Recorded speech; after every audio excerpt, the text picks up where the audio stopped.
Right, well, here we are. It is January 11th, 2019, and we are here with a 2018 Porsche Macan Sport Edition.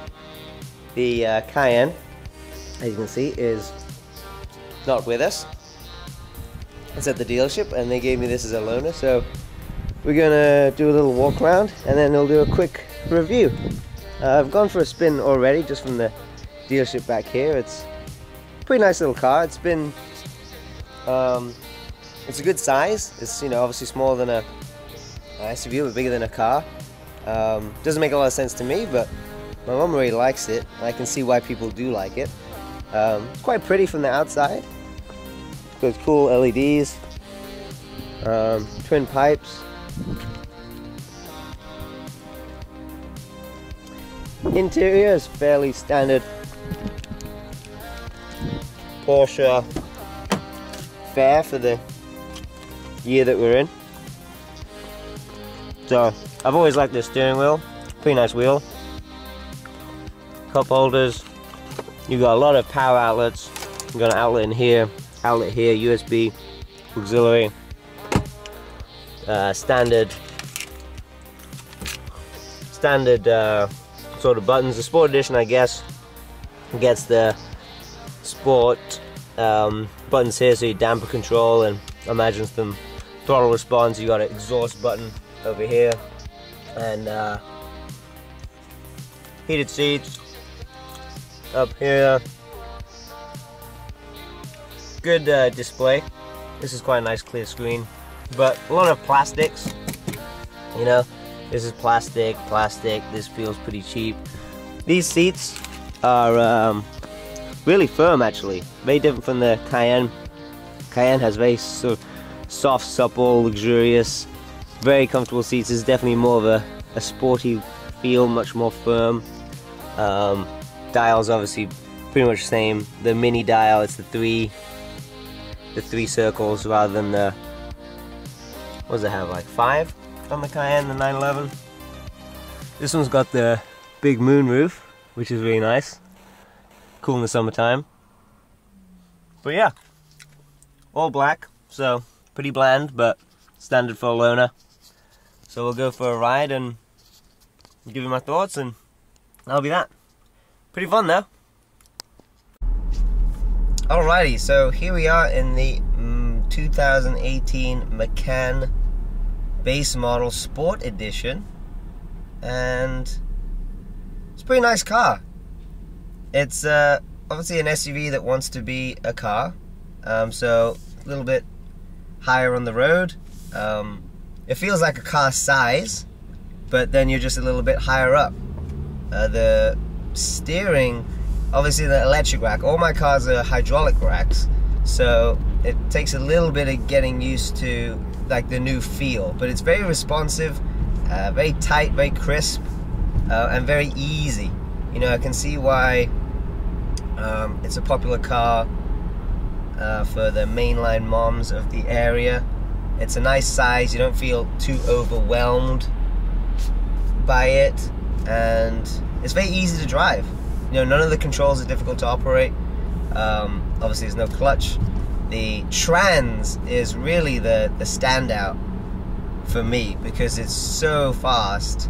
It definitely puts the Tiptronic of the Cayenne in the Cayenne Turbo. That Tiptronic definitely feels dated compared to this one. It's very quick to get into the lowest gear, which is 7th. This is 7-speed in this one. It's very quick to get in 7, but then when you want some power, boom, it goes straight to 4.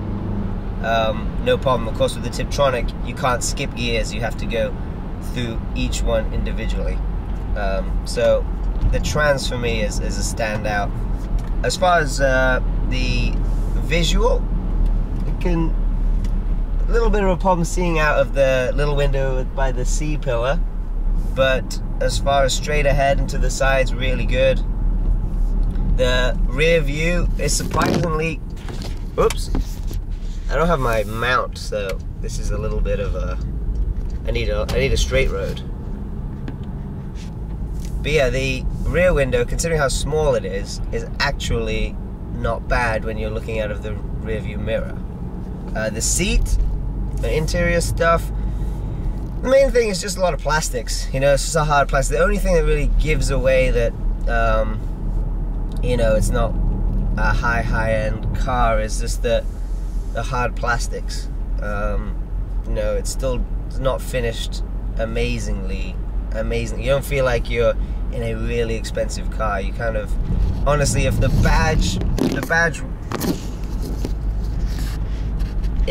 badge wasn't right in front of me, staring me in the face on this wheel, I wouldn't be able to tell you, oh, I'm not in an Audi. One thing I should say is it's very quiet in here. It might be even more quiet than the Cayenne, which I thought was a really sort of crisp atmosphere to be in when you're talking with somebody else. But there's quite a lot of noises from the Cayenne, especially the transmission, and there's some air pumps that you hear occasionally, and then a lot of road noise from the 295's summer tires.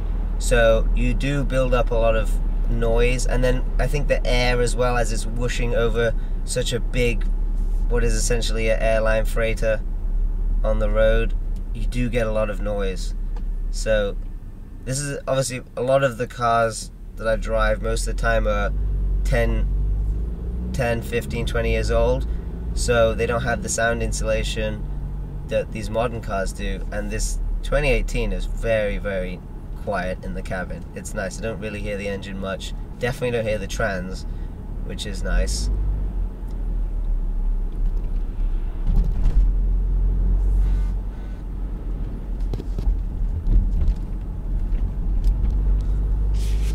It does well on corners. It's quite flat, and as soon as I provide an input to the steering wheel, boom, it does turn. Oop, Gen 1 Miata. It does turn. That was the first impression I got. I was surprised at how nimble it felt and how light it felt compared to the Cayenne.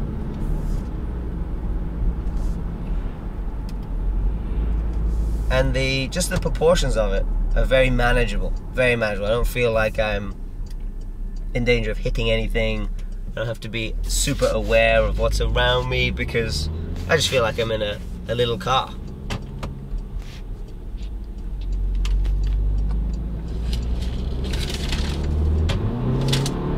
Is it powerful? No, I'm pretty sure this is a 4-cylinder, judging by the sound and what I know about the Macan GTS, which is a 4-cylinder turbo. So I'm assuming this is a 4-cylinder turbo of some variety, and yeah, it's not awe-inspiring, that's for sure. Is it a quick car? No. Oops, there he goes again. Oh, these curves are killing me. Is it a quick car? No, I wouldn't say it was quick, but it's quite agile, and it's not like it's carrying a big lump of weight. It doesn't feel like a very heavy car, so when you get on it, it does move, but it's not going to shock you into, oh wow, this is powerful. I wouldn't say it was slow, but it's definitely not fast. It's about as fast as it needs to be. I don't think it needs to be any faster than this. It's not going near a track, and I mean, what are you trying to prove on a highway in one of these? You just want to get where you're going and enjoy the experience, enjoy the ride. Oh, these curves are quite nice. Little twisty road, handles itself quite well. But yeah, it's not a quick car, and the sound of the engine is not great. It just sounds like it's really trying to give you all it's got, which, you know, I respect. It's a admirable little 4-banger in this thing, but no, it's not something you're gonna want to, oh, let me muffler delete this and really hear the sound of that 4-cylinder. It's a little lackluster, but I don't think you get these cars for the engine. You know, one of the big problems I have with the Cayenne is it's so inefficient. It's so it just loves petrol. It's so thirsty. I'm getting, you know, 40 miles per gallon, and I'm pretty much driving it only on the highway, or as much highway as I can. Short journeys, I'll just take the Volkswagen, because if you take the Cayenne on a short journey, you're looking at 12, 11 miles per gallon for short twisty roads that I use most of the time. So it's just, you're just burning through fuel. Little journeys that you don't even think about are suddenly costing you $4 or $5 when you actually think about it, and that's not a nice thought. As nice as it is to be in that car. Plus, you know what? It's not that great on little windy roads either. Whereas this would be a lot more fun. Nope, I'm gonna have to do some crazy editing here. This would be a lot more fun on a windy road than the Cayenne would. But I definitely don't feel like I'm in nearly as nice of a space as I do in the Cayenne. Let's not forget the Cayenne is 2008. I mean, that is a now 11-year-old car, and I still think the interior of that is just so much nicer. The seat's more comfortable. There's leather everywhere. You just feel like you're in a really special, luxurious, warm place. The finishes on the dash and the controls, I think, are nicer, even though they're outdated. And then, of course, you know, the engine is much more dynamic, much more interesting. I'm not sure if it's really fair to compare this to a Cayenne. I think that's going to be what people do because it's like it's supposed to be a mini Cayenne. But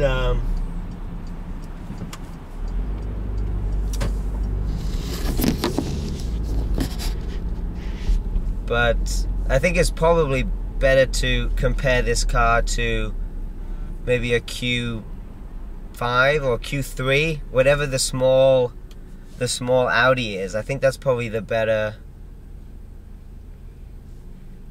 comparison. Or maybe, you know, maybe some cars. I don't think you buy this to tow things. I don't think you buy this to fit a lot of stuff in. I think you buy this because you like a car, but you want a little bit of higher ride height, or you like a Cayenne, but you don't need all the size. You'd rather have like a car version of it. A Cayenne is a different animal. It's a lot bigger, a lot more powerful, and just more of a presence on the road. This is like a little car. So, in conclusion, for me, nice riding car, feels good. It's very inviting, very easy to drive, crisp steering, transmission is excellent, engine is lackluster, but you know, you're not buying this car for the engine, so I think it's fine for what it is. Drives well, corners well, corners like a car, which is pretty good considering, you know, it is a little bit higher. Interior is standard Porsche fare, so if you like that, you'll like this. But it's nothing to write home about. It's not particularly special, but it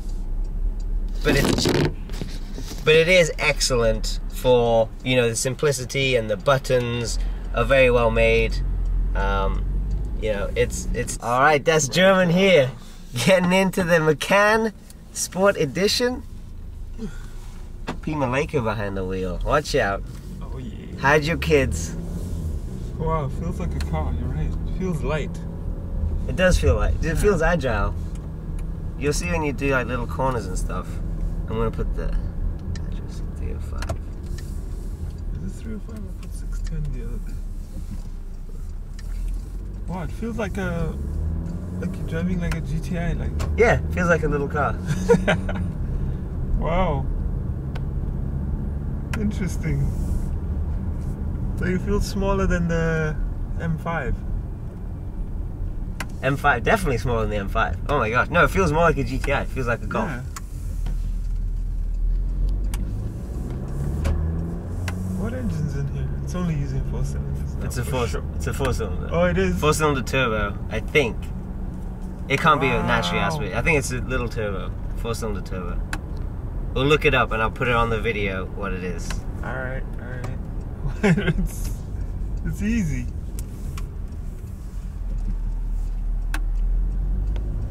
They put 4 cylinders in here. I wonder how many horsepower it has. We should guess, and then we'll check it. So I'm gonna guess. I've driven it for a little bit. I'm gonna guess it's got 260 horsepower with about 280 pound-feet of torque. So I'm saying 260, 280. Oh yeah? I gotta mesh it first. Gotta mesh the gas. East Erie, there it is. East Yeah. Erie Ave. Philly. Wow. Oh shit, there we go. This is what the nav looks like. And we can go start. Compared to the E39. And it'll do traffic and everything. Yeah, I guess so. Please turn towards King Threshold. Alright, we're gonna mash it on the highway and we're gonna see what she's got. Off-road sport. Yeah, Sport Plus. Oh, here we go. Sport Plus, that's gonna give us all she's got. We got the exhaust light on. So Man, you hear those gear shifts? yeah, those blip shifts, man. I'll do a little bit of a window open beforehand. Man, this whole. What do you think of the interior? This is pretty standard interior for Porsche since 2012. It's getting a little old now, Yeah. but I still like it. I think it's clean. There are a lot of buttons here, so you have to kind of get used to them. But I like more of the cabin feel. It feels like a cockpit, sort of, you know, with this up high. yeah,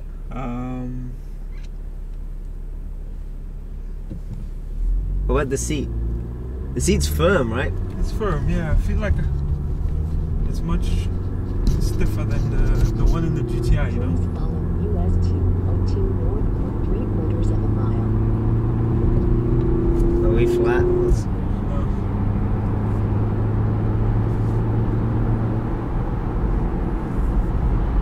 Oh, I'm hearing the popples, and I think that's got to be synthetic, but Follow I-76. It's a tune, I guess, bro.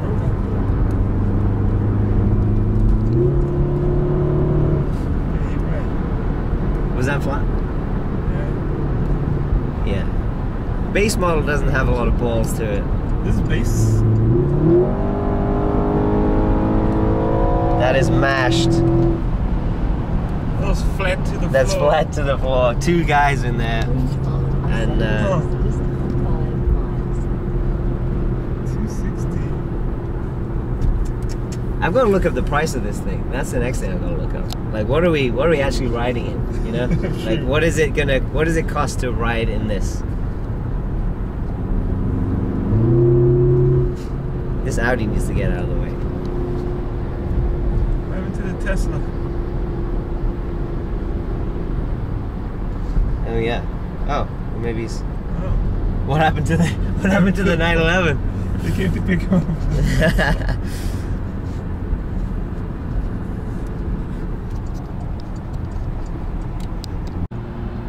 Okay, so now for some actual useful consumer information.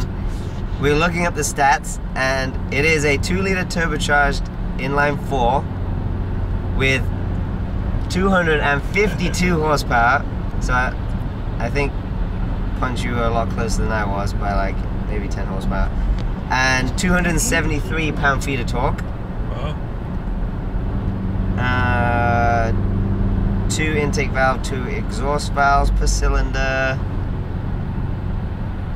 Fuel consumption, 20 miles per gallon city, 25 miles per gallon highway. It's a PDK transmission, which is why the shifting is so fast. We'll give I that think- a shot just now. I think it's I said it's the highlight of the car. Like, for me, the transmission is great. Yeah.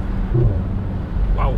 It's got 9 by 20 or 20 by 9 inch wheels on the front and 20 by 10s on the back. Performance 0 to 60 6.1 seconds and a top speed of 142. Yeah. Do you feel that? You don't even feel the change. Yeah, no, it's just The bang gear bang. change. That's crazy. What would you guess the weight of the car is? 4,000. 3,900, which I think it does a good job of kind of, because the M5 is about the same. Yeah. So, but the M5 feels heavier than this car. Capacity. With more power. And a 20-gallon fuel tank. And now the all-important number. How much is this car? Keep left and then keep right. 75. It is 61,100. It's the cheapest car Porsche sell. Really? Then keep left and continue on. Oh, you're serious? Copper. Please follow my M4 up ahead. Oh, that's right. Oh boy.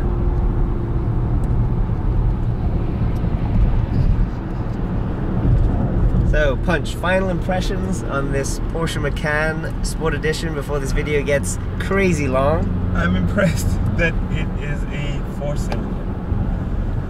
Yeah, that feels good. I mean, obviously the gear transmission and the shifts are amazing, and it feels like a car. That's what actually some people have said, but I didn't know what that really felt like. Yeah. I thought the Cayenne felt good, but this feels way more like a car. Yeah. Yeah, the Cayenne feels a big, hefty lump compared to this. But at the same time, I think they serve different roles. The Cayenne is like much more luxurious, much like more chilled out, smooth on the road. PDK is amazing. But PDK is amazing. There's no doubt about it. Yeah. It's been great since it came out in like 2010. It's still great. Yeah. Driving back from NSI here, we're still in the Macan, had a little bit longer to spend some time with it, and really the question becomes, is this car a big GTI, a big Volkswagen, or is it a little Cayenne? And the more I drive it, the more I feel like it's a bigger GTI. It feels like a small car. It handles like a small car. It feels quite light and nimble. I think the engine as well, at least in this base model, it'll be interesting to drive the V6 version. The Macan S, the GTS, and the Turbo all have V6 twin turbos.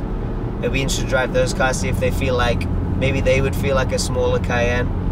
But this, to me, especially with the 4-cylinder, feels like just a bigger GTI. And that's not in any, I think that's a very positive thing. It's definitely, I love the GTI. It's a great car. And what I love about the GTI and what I love about this car is that it does everything well. It does everything well. You want to do a road trip, it can do that. You want to do like little twisties, it can do that. And this is just like a little bit extra practical version of a GTI. You know, you got the 4 doors, you got big trunk in the back, a little bit more space. So it's just to me a bigger version of a GTI as opposed to a smaller Cayenne, which I don't think there's much of a comparison between those two cars. They just drive so differently and they behave so differently on the road, and they feel different. So $60,000 for a big GTI, it's a lot of money, but pretty well made, and I couldn't knock anyone that took this car as a daily driver. Makes total sense. Decent fuel economy, decent practicality, and drives decently. Nothing jumps out at you, but everything, it just does everything really well.